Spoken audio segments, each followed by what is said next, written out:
Alam mo ba, matagal mo nang ginagawa ang manifestations. Simula pa ng pagkabata mo.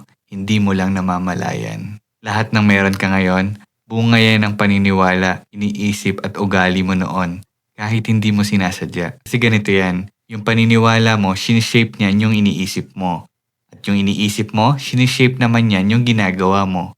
At yung ginagawa mo, ulit-ulit, araw-araw, yan ang nagiging reality mo. Kaya kung ayaw mo na sa mga paulit-ulit na cycle na nangyayari sa buhay mo, ito ang tandaan mo.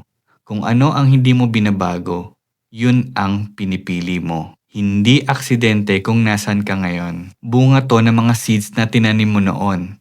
Mga aksyon, salita, decision. Kahit yung mga decisions na alam mong kailangan mong gawin pero hindi mo ginagawa, nagde-decide ka na hindi ito gawin. Sabi nga sa Galatians 6:7, whatever a man sows that he will also reap. Kung ayaw mo maani yung mga dati mong ani, kailangan magtanim ka ng bago, ng tama, ng mabuti. Kaya ang tanong ko sa iyo ngayon, ano ang mga seeds na tinatanim mo ngayon?